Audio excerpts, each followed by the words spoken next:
I was in fourth grade. I remember waking up to my mom crying and seeing the towers on fire and talking about it in class, but I remember it being pretty sad. I just remember that my family was really sad and crying, but at that age I didn't really understand it, and I still don't really fully understand it. When I woke up, I was eating breakfast, and that was when the second tower was hit. We had just turned on the news because someone had told us about it, and like literally as we were turning on the news, the second tower was hit. A 2009 survey conducted by the Center for American Progress found that millennials cite the attacks on 9/11 as the most important influence shaping the beliefs and attitudes of their generation. At Pacific Lutheran University in Tacoma, Washington, a pair of researchers are examining the harmful effects 9/11 had on Americans' perceptions of Muslims.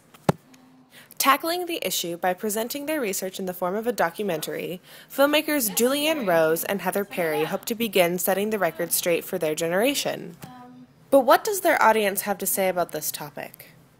From what I've seen through research and just personal experience is that the media has a really biased view of what Islam is, just because they tell a story of what extremists do abroad, what extremists do here, and it's created a fear. Like, if you see someone with a turban on an airplane, I mean, it goes through my head that it's wrong, but it does go through my head that that person is more likely to be a terrorist. I think that it's really silly to blame like an entire culture or religion for the acts of few. I mean, I understand that it's something different for a lot of people. People don't know people who are Muslims, and I think that really is where a lot of the fear stems from. Well, with Beyond Burkas and Bombers, which is our latest Media Lab documentary, we're trying to explain to people what Islamophobia is and also how to mitigate it. I want the audience to take away just a broader understanding of what Islam is and what it means to be a Muslim in America.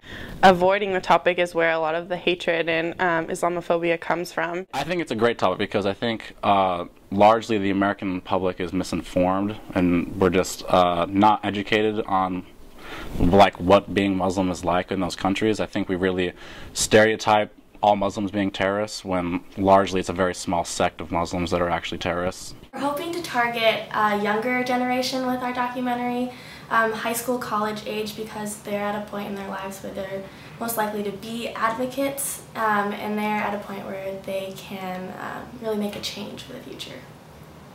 I think it is definitely appropriate, especially like at the college level. Like, this is where we have to start to talk about that stuff because it is a problem in the U.S. for sure.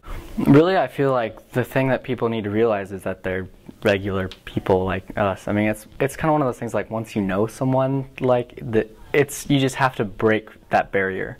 Because they don't know someone who's a Muslim, they don't want to know someone who's a Muslim. And I think that once they know someone and they grow to respect them as a person, they'll respect the culture as a whole, because instead of thinking of those people, they'll hear Muslim and they'll think of their friend. Getting to know someone who's from a different life than you is such an enriching experience to your life, and it helps you learn about other cultures, it helps you get to know other people, and just the diversity in today's culture, I don't think you can ever get enough of that. This documentary will premiere on April 11th on campus as part of SOAC's Empowerment Week.